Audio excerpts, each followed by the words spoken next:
Welcome, sir.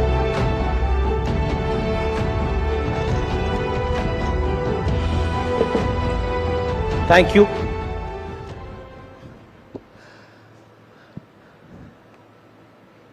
और अब उस सेशन की शुरुआत जिसका हमें काफी देर से इंतजार था।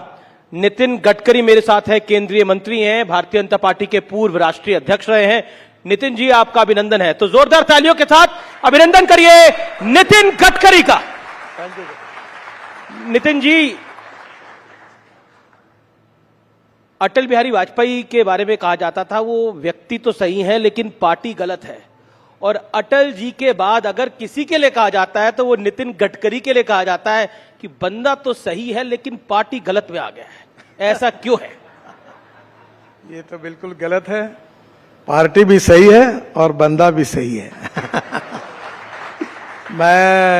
मैंने अपने जीवन की शुरुआत संघ के स्वयंसेवक के रूप में और विद्यार्थी परिषद के कार्यकर्ता के रूप में हुई, और जो भी मैं आज जो भी कुछ हूं, जो मेरे में अच्छाई है, ये दोनों संगठन के कारण ही है।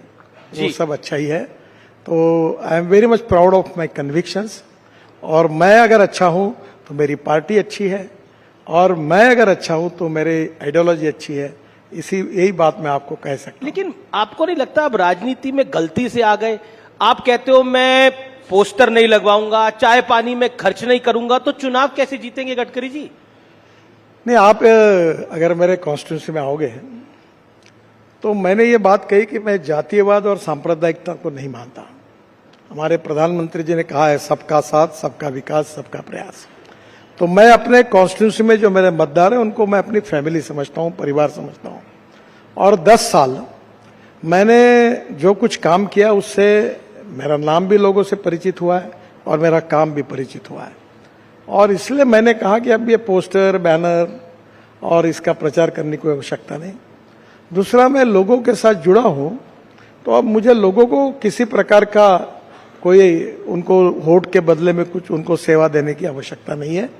मैं लोगों से मिलूंगा, लोगों के घर जाऊंगा, पदयात्रा निकालूंगा, जो बुजुर्ग लोग हैं उनका आशीर्वाद लूंगा जी, और हाउस टू हाउस और मैन टू मैन कैंपेन करूंगा।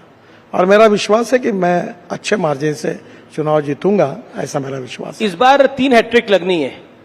एक तो मोदी सरकार की हैट्रिक, एक नरेंद्र मोदी अगर इस टर्म में आते हैं तो बहुत बड़ी बात होगी। कोई गैर कांग्रेसी सरकार तीसरी बार पहली बार आएगी, दूसरी बार भी पहली बार आई थी, और तीसरा नागपुर से आप दोबारा जीत कर आएंगे, तीसरी बार जीत कर आएंगे।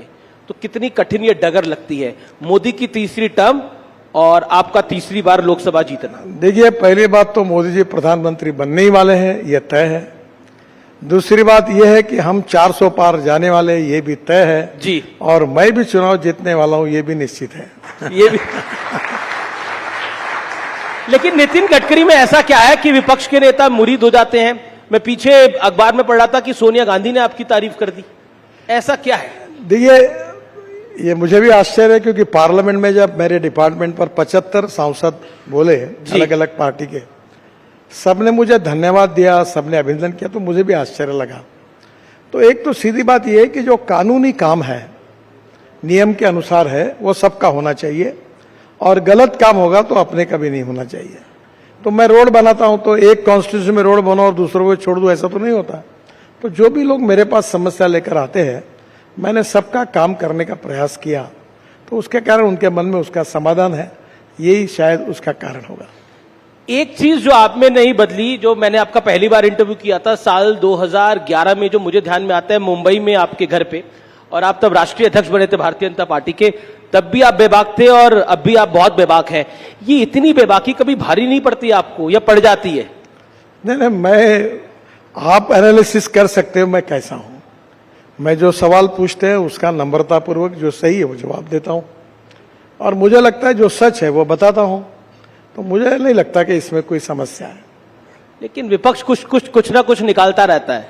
नहीं, एक बात ये होती है कि मैंने, और सोशल मीडिया ब्लॉगर्स भी कुछ लिखते रहते हैं। नहीं सर, कुछ लोग तो ऐसा है कि जो न बोला वो मुंह में डालकर उसको एक आदमी अपने मीडिया पे लिखता है, अपने साइट पर, और फिर दूसरे लोग उसको उठाकर लिखते हैं। तो सही में किसी ने जो बोला है उसके डिटेल में जाना चाहिए।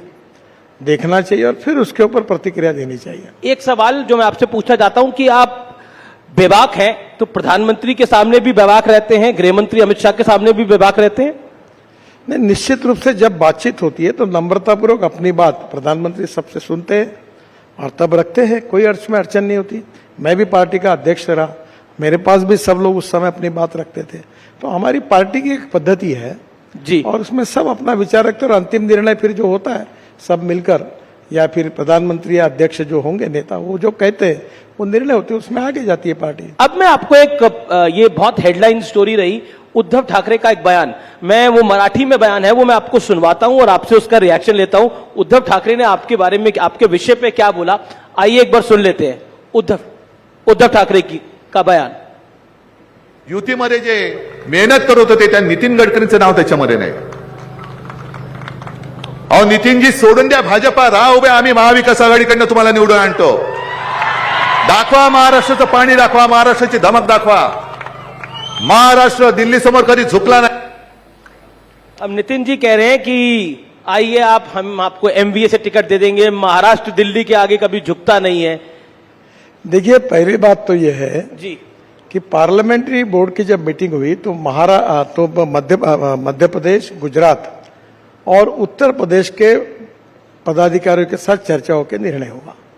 अब मैं महाराष्ट्र से लड़ता हूं तो मेरे महाराष्ट्र के प्रदेश के पदाधिकारी आकर उनसे चर्चा ही नहीं हुई थी, तो पहले लिस्ट में स्वाभाविक रूप से मेरा नाम आने की संभावना नहीं थी जी। अब दूसरे लिस्ट में नाम आया। मैं भारतीय जनता पार्टी का कार्यकर्ता हूं, लड़ूंगा तो भारतीय जनता पार्टी से ही लड़ूंगा, दूसरे कोई पार्टी में जाने का सवाल ही नहीं उठता। और इस प्रकार की ऑफर भी हास्यास्पद है क्योंकि मैं अपने पार्टी के साथ जुड़ा हूं, विचारधारा के साथ जुड़ा हूं, इसी पार्टी में रहूंगा और इसी पार्टी में काम करूंगा। जी, लेकिन पिछले दिनों आपने कहा था कि किसी भी पार्टी की सरकार हो, एक चीज तय है कि जो काम करता है उसे सम्मान नहीं मिलता। ये क्यों कहा था आपने? ये मैंने ऐसा नहीं कहा था, यही गड़बड़ है। जी, मैंने कहा सिस्टम में ऐसा होता है। जो मैंने विशेष रूप से सरकार में काम करने वाले लोगों के बारे में कहा था, उसके पहले भी मेरी प्रस्तावना उसके साथ थी कि अच्छा काम करते तो उनको सम्मान नहीं मिलता और बुरा जो काम करता है उसको सजा नहीं होती, क्योंकि सिस्टम इतनी कॉम्प्लिकेटेड है कि अच्छे आदमी को तुरंत अवार्ड नहीं मिलता और जो कुछ करता है उसकी इंक्वायरी होते होते इतने साल चले जाते हैं कि उसको सजा नहीं मिलती। ये उसका वाक्य था। इसका संबंध राजनीति से भी नहीं था। यही आप नहीं है पर आप जैसे आपके जो बंधु है वो बिना रेफरेंस लेके इस प्रकार की बातों को फैलाते हैं। आजकल ना सोशल मीडिया का दोष भी सब मीडिया पर ही डाल देते हैं। अब सोशल मीडिया में तो बहुत कुछ चलता ऐसा नहीं होता जी। सोशल मीडिया पे जो गलत छाप के आता है उसको तुरंत लेकर रात को चर्चा का कार्यक्रम आप आयोजित करते हैं और उसको आगे लेके जाते हैं, ये समस्या है। जी, मेरा अगला सवाल है 2022 में आपने कहा था कि राजनीति को अलविदा कहने का बड़ा मन करता है, लेकिन कभी नहीं कहा था ऐसा। पर आपका बयान है ये। सर बिल्कुल गलत है। मैंने ये कहा था कि we need to redefine the definition of politics. केवल पावर पॉलिटिक्स, सत्ता कारण यानी पॉलिटिक्स नहीं है जी। समाज कारण, राष्ट्र कारण और विकास कारण ये भी पॉलिटिक्स है। और महात्मा गांधी जी ने जब देश को स्वाधीनता के लिए जो आंदोलन किया था वो भी आंदोलन राजकारण था। तो हम लोग 80% समाज कारण करें और 20% सत्ता कारण करें। और आपने परसों भी देखा होगा, मैं दिव्यांगों को मैंने 87 चेयर बांटी, मैंने करीब 50,000 हार्ट के ऑपरेशन। मैंने आज आपका सुबह ट्विटर देखा, उस पर आपने एक वीडियो ट्वीट करा है, एक लड़की के दिल में एक होल था, उसका आपने ट्रीटमेंट कराया है अपनी कॉन्स्टिट्यूएंसी के अंदर। वाकई मतलब वो जिसे कहते हैं कि बहुत मार्मिक विषय है ये सारे। लेकिन पॉलिटिक्स की अगर हम बात करें नितिन जी, तो राज ठाकरे दिल्ली में है और राज ठाकरे अगर दिल्ली में है तो कुछ तो बड़ा चल रहा है, तो क्या अलायंस होने की बात है? देखिए, मुझे आज सुबह ही राज ठाकरे जी का फोन आया था, पर वो अच्छा, दूसरे फोन आया काम के लिए आया था। उनके पासपोर्ट का काम था, वो हो गया, इसलिए धन्यवाद देने के लिए आया था। बाकी तो वो कहाँ का आज पासपोर्ट? एनडीए का पासपोर्ट? नहीं, उनका पासपोर्ट। बाकी उनका क्या बातचीत होगी क्या नहीं, ये तो आज होगी तब निर्णय होगा, मुझे पता नहीं इसके बारे में। लेकिन आप चाहते हैं राज ठाकरे आए? देखिए, इसका निर्णय पार्टी करेगी। आपका मन क्या है? नहीं, मेरा कोई व्यक्तिगत मन नहीं होता। पार्टी के पदाधिकारी, पार्टी के अध्यक्ष और पार्लियामेंट्री बोर्ड, प्रधानमंत्री जो निर्णय करेंगे वो करेंगे। महाराष्ट्र में सीट बंटवारे को लेकर काफी सवाल जवाब हो रहे हैं, काफी सोर्सेज के हवाले से खबर आती है, लेकिन अब आप सामने बैठे हैं तो मैं पूछ ही लेता हूं, चल क्या रहा है वहां पर? कोई नहीं, सब ठीक चल रहा है, लगभग बंटवारा हो गया है। शिंदे जी खुश है? हाँ सब। और चुनाव तक क्या होता है, जब तक कैंडिडेट तय नहीं होते हैं जी, तब तक एक सीट है, 10 उम्मीदवार है, तो थोड़ा बहुत तो चर्चाएं होती रहती है, थोड़ा बहुत विवाद होते रहता है, ये ऑब्वियस है। और मुझे लगता है कि अभी लगभग फाइनल हो जाएगा और हम लोग मिलकर लड़ेंगे और महाराष्ट्र में हमको बहुत शानदार जीत मिलेगी, ऐसा मेरा विश्वास है। एनडीए बहुत सालों से गठबंधन है, लेकिन इस बार एक नया गठबंधन बना है, इंडिया अलायंस, लेकिन वो बनने से पहले ही लड़खड़ा गया। आपको इंडिया अलायंस कैसा दिखता है, क्योंकि महाराष्ट्र में एक बड़ी चुनौती है? मैं अपने पार्टी को और अपने अलायंस को देखता हूं। मेरी एक फिलॉसफी ऐसी है जो मैं अक्सर लोगों को बताता हूं कि 2 रेशा है, एक आपकी और दूसरे की है। 2 मार्ग है रेशा बड़ी करने का, एक तो अपनी बड़ी करो या दूसरी की पूछने का काम करो। जी।